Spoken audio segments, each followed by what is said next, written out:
Okay, hello students. I am going to review the directions for our lesson.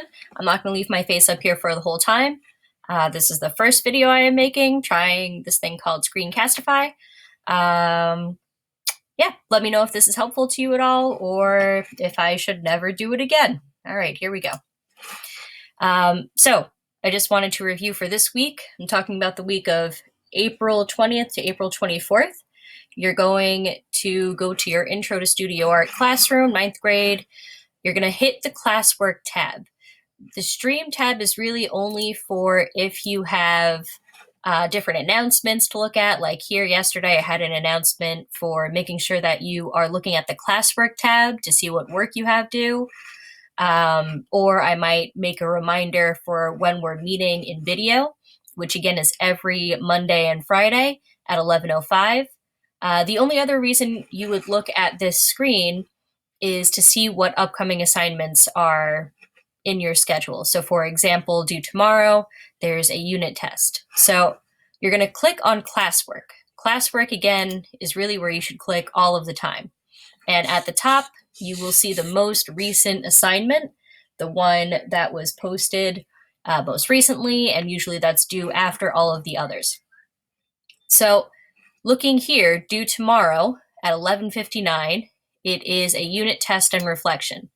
So right now, I only have 4 of them. You can see everyone else's name down here. If your name is down here, I do not have it from you, which is fine. It's Thursday. You still have until tomorrow.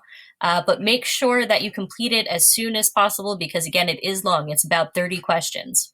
I'm going to click on the instructions. And if you look at the document itself, it'll tell you how much each question is worth. And also in the directions, it mentions that you can use notes from class and PowerPoints. So to answer these questions, I'm going to leave this document open, but I'm also going to go back to Google Classroom. I'm going to go back to my classwork stream. And if I scroll down, there's this different looking icon. It kind of looks like a square with a, ribbon on it.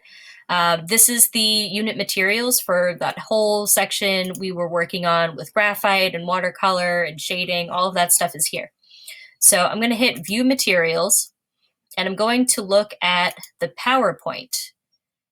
So what you can do while you're working, you can leave the PowerPoint open in one tab. Even if you don't have PowerPoint, it'll just be open as a PDF in your browser and you can scroll through it. So you're going to leave that open while you're working on the test. That's one way to help you find some of the answers. Going back to the PowerPoint, another thing that you could use as a resource, again, going back to classwork, is your assignment from before the spring break period. That was where you had either your project to upload or a bunch of articles and videos to respond to. So I'm going to hit View Assignment. I'm not going to hit on anyone's in particular, but if you look at the document for the watercolor and tattoo article and video responses, these articles have a bunch of information that relate to the questions. So for example, I'm going to go back to my other tab now. I'm back at the unit test. There's a question, let's see what's a good one to use. There's a question about what artist we looked at mainly. I'm not going to give it away, but if I look in these articles, Article 2 is about the main artist that we all learned about.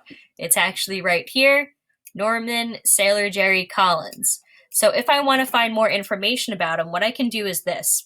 I can hit Command-Shift-F on my keyboard. Oh, just kidding. Command-F? Yeah, Command-F. And I can look for anything that says sailor. And now I can jump around my document to find his name. The video is going to end very shortly, so I'll just say make sure that this gets done. And once you are done with the assignment, make sure you go back to the assignment and turn it in.